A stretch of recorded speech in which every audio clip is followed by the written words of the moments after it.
Bismillah ar-Rahman ar-Rahim. This is the fourth lecture of our course Non-fictional Prose. We are going to study in this lecture more or extra reading strategies along with the strategies that we studied in chapter 1. We studied strategies like reading without stopping at every single word, analyzing prefixes and suffixes, inferencing the implied main idea, and figuring out the meaning of unknown words from context and structure. We will apply these strategies as we go on in the next chapters, along with new reading strategies like the ones that we are going to study today, which is understanding idiomatic expressions. So let's be introduced to the new words or the two new strategies for today. We have idioms and terminology. Let's start with idioms. Idioms are expressions, special expressions that are made up of certain words whose meaning is different from the meaning of the whole words. What does that mean? Let me simplify it to you. Let's have this example here. When we say raining cats and dogs, it's raining cats and dogs. We know the meaning of raining. Rain, the water from the sky. We know cats and dogs, the animals, the two kinds of animals. But if we translate it literally, we cannot get the special meaning of this phrase, of this expression. Raining cats and dogs. No. This means it rains heavily. It's pouring a lot of rain.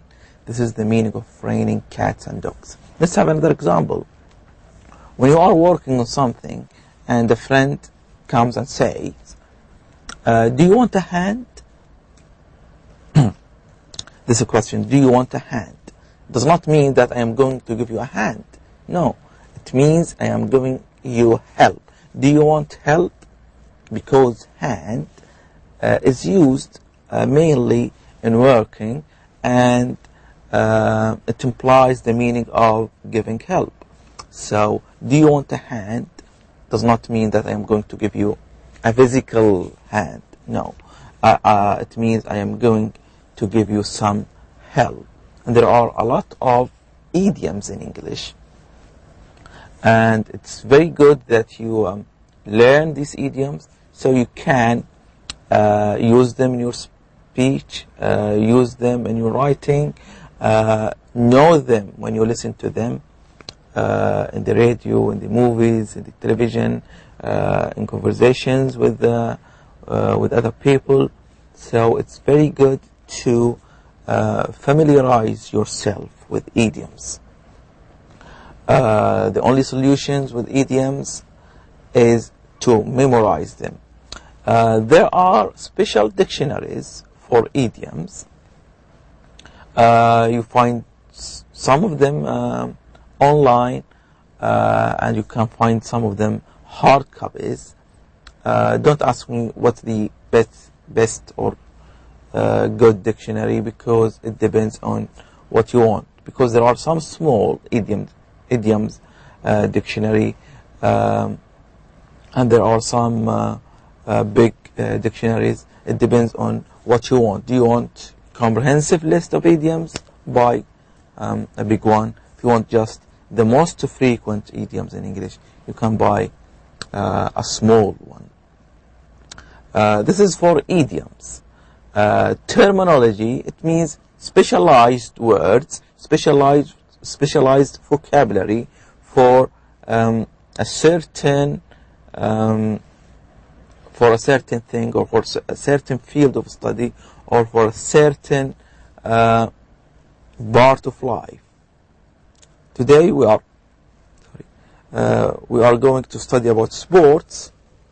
So we are going to study some specialized words only used with sports. For example, with football. There are some certain words that you can use with football that you cannot use somewhere else. So these are called specialized vocabulary or terminological words, because they are not or they cannot be used in all ways. For example, with medicine, there are some terms that are only used with medicine.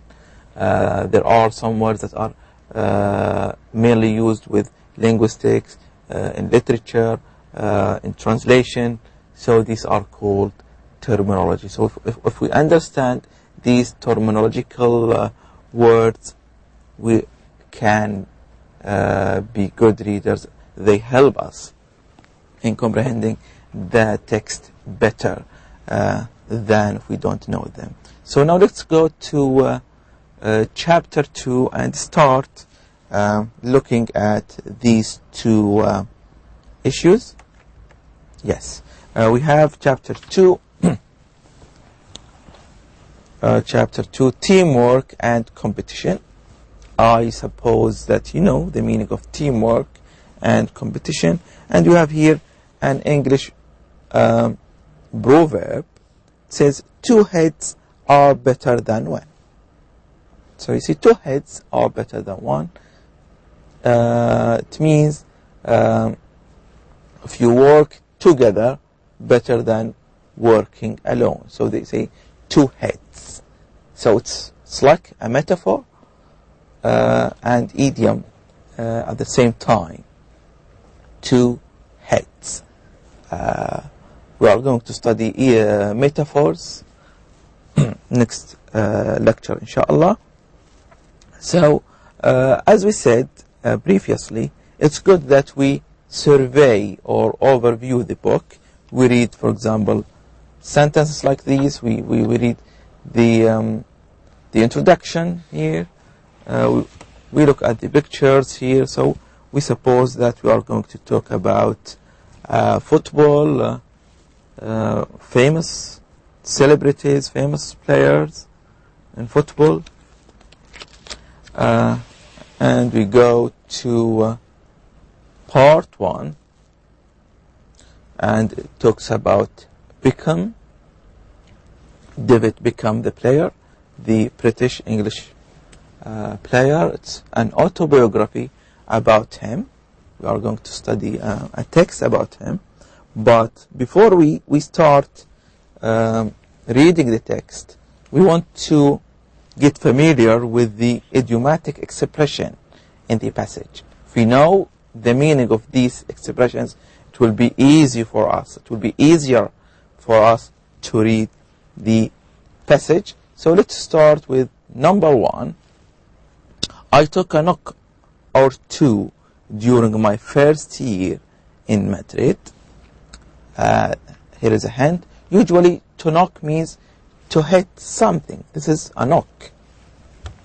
Or it refers to the noise made when you hit something hard, such as knocking on a door. So if you knock on a door, this is called a knocking or a knock. For someone to take a knock or 2, it means something different. It means to have a hard time and to have problems. It's C. Well, it's like when you have a knock on your face, 1 or 2, it's similar to this. So it's like having a hard time or difficult with a certain situation. So it's like someone is knocking you. And we have something similar in Arabic for this idiom, which is when we say ضربتين في الراس توجع. It's similar to this, but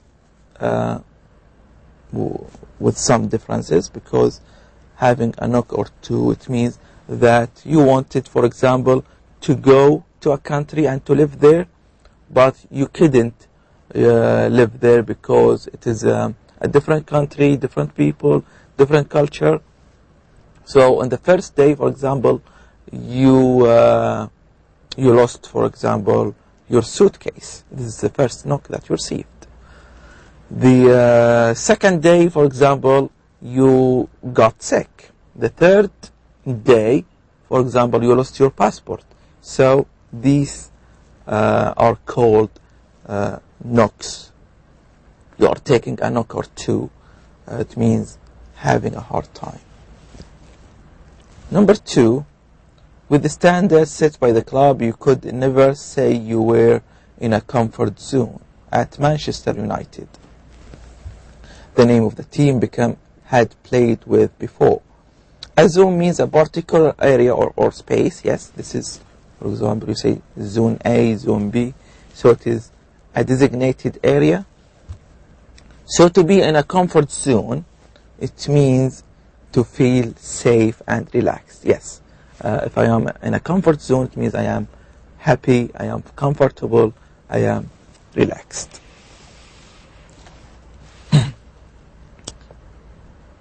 Now I'd been whisked off to a new club in a new country. Whisk means to move rapidly in a brushing or whipping motion, as when you are cooking and you whisk the eggs with a special wire utensil. To be whisked off means to brush yourself off and get ready for something new, to decide to leave everything behind and go far away, to be told to accept a new position, to be moved to a new place very quickly. So I've been whisked off. It means that you brush yourself and get ready for something new. Now I've been whisked off and didn't really have a clue. Number 4, if you don't have a clue, it means that you don't know what you are doing, or you don't know what's going around you. So you don't understand what's around you. So it is C, to understand. B, to not know what to do. If you don't have a clue, you don't know what you are going to do. It's B. Number 5, I was bracing myself for the challenge. If you brace yourself, it means you are preparing yourself to overcome some difficulties. So it is D, yes, to prepare for something unknown or difficult. Number 6, I am confident in my own ability, but that summer morning at the training ground, there was a little twist in the pit of my stomach. It felt as though I would arrive in Madrid with something to prove. So twist in the pit of my stomach means to feel very sick after eating some bad food? No. To be in good shape and have strong stomach muscles? No.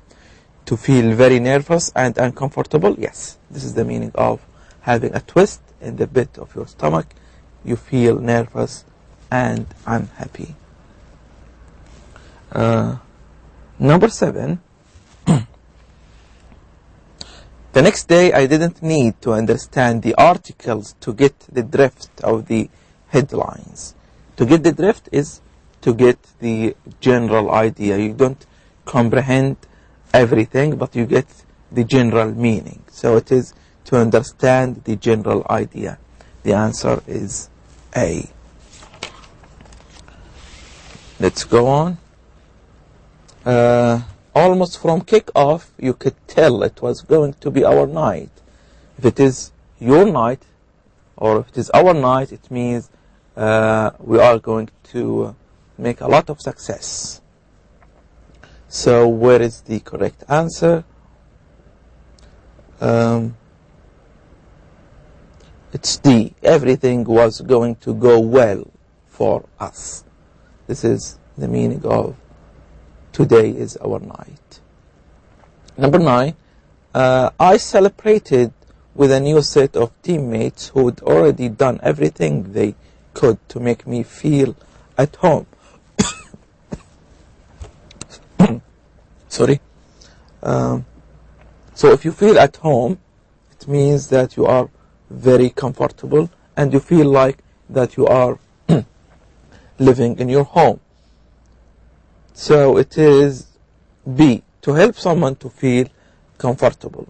This is the correct answer. So these idioms will help us greatly if we go to the passage to read the passage. These will give us some ideas about the passage about David Beckham. Let's go on with some specialized terms. We have 12 items.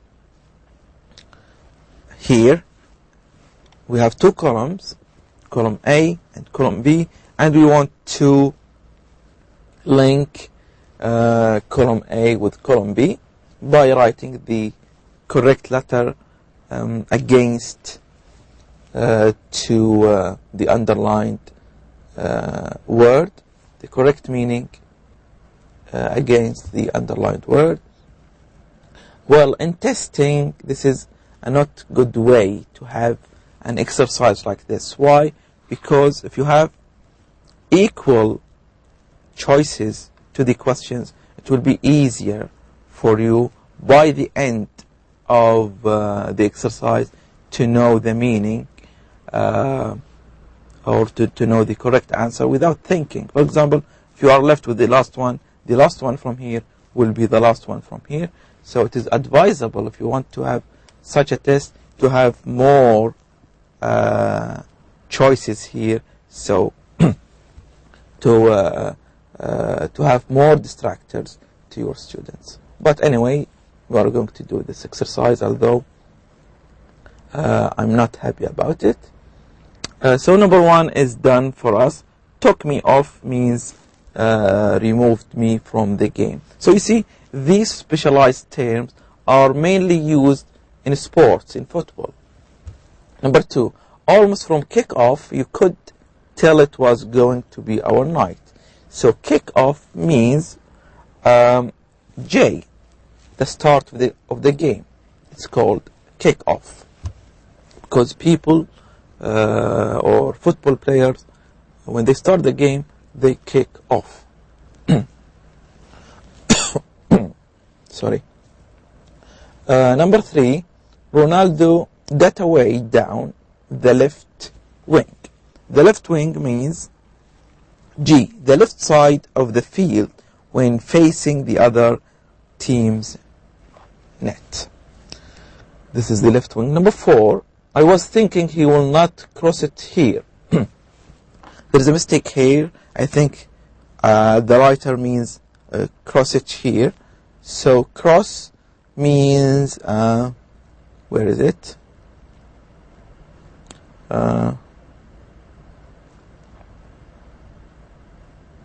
Kick the ball across the field. This means he will not cross it. Number 5, he is bound to cut in. To cut in, where is the correct answer here?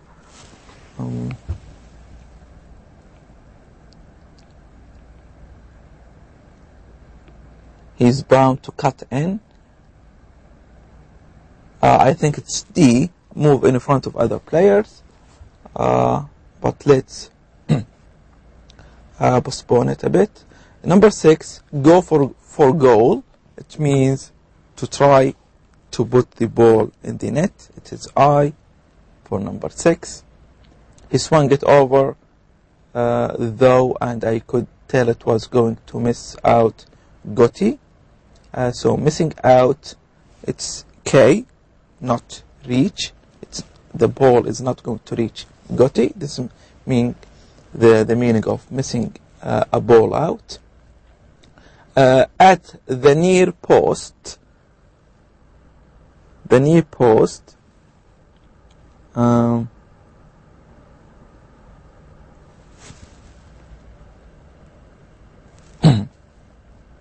at the near post.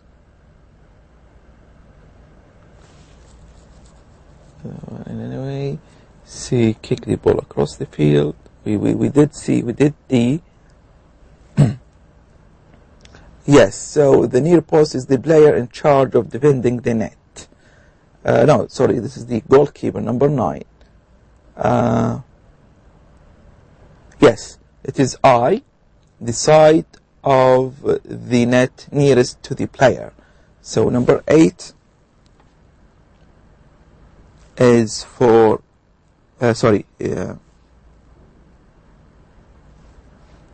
G is for number 8.